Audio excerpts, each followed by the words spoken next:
ভাই ভাই এদিকে দাও, এদিকে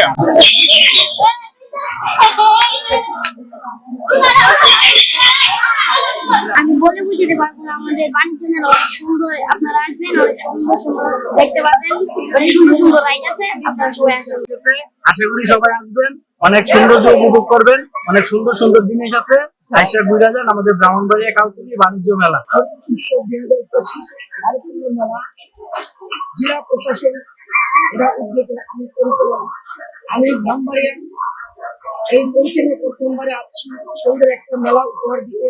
আর ব্রাহ্মণবাসী সকলের কাছে আমি বলা চাই এই মেলাটা সুন্দরভাবে আমি যতদিন চলাচল দিতে পারি এই মেলা আশা করি ইনশাল্লাহ এই গ্রামবাসীরা যত রাজনীতি যত এই সরকারি কর্মকর্তারা প্রশাসন থেকে আমার সহায়তা করে ইনশাল্লাহ আমি সুন্দর মেলা উপহার দিয়ে যাবো। এটা আমি সবার কাছে দোয়া চাই, এটা আমি সবার কাছে কামনা চাই। বাণিজ্য মেলা এখনো সুন্দর হবে, সবসময় সুন্দর হয়। এই স্লোগানকে সামনে নিয়ে আমাদের এই বাণিজ্য মেলা তারুণ্য উৎসব উপলক্ষে ও কারুশিল্প মেলা 2025 উপলক্ষে আজকের উদ্বোধনী অনুষ্ঠান। আজকের এই উদ্বোধনী অনুষ্ঠানে আমাদের জেলা প্রশাসক মহোদয়, সাবেক মেয়র সহ বিভিন্ন রাজনৈতিক দলের নেতৃবৃন্দ উপস্থিত থেকে উদ্বোধন করে গেছেন। ইনশাল্লাহ আগামী 48 দিন এই মেলা চলবে। আমি সকল শরণার্থীদেরকে অনুরোধ করবো আপনারা মেলাতে আসুন।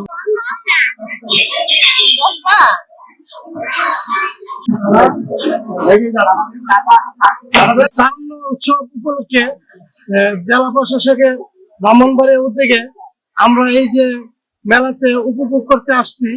আজকে আমাদের সবাই আনন্দিত। এই প্রশাসকের জেলা প্রশাসকের অধীনে আমরা এই উদযাপিত মেলার আজকে উদ্বোধন সভায় আমরা সবাই একত্রিত আসে অনেক আনন্দ পাইলাম। এবং আমিও সবাইকে বলবো যেন সবাই আসে, উপভোগ করে এবং সুন্দর সুন্দর জিনিসপত্র কেনাকাটা করে। মেলাটা প্রতি বছরই হয়, এবারে হচ্ছে তারুণ্যের একটা উৎসব। তারুণ্য মানে হচ্ছে যৌবন কাল, যেটা হয়েছে মনে করেন আপনি যারা 15 থেকে 20 বছর তাদের একটা উৎসবের মেলা। আর এই উৎসবের মেলাটা প্রতি বছর হোক, কিন্তু আমিও চাই আজকেও হয়েছে না। আমি ভাবছিলাম যে এই বছর মনে হয় মেলা হবেই না, যাই হোক যে ফেব্রুয়ারি প্রথম সপ্তাহে মেলাটা হয়েছে। মেলাটা হওয়াতে আমরা অনেকেই আনন্দিত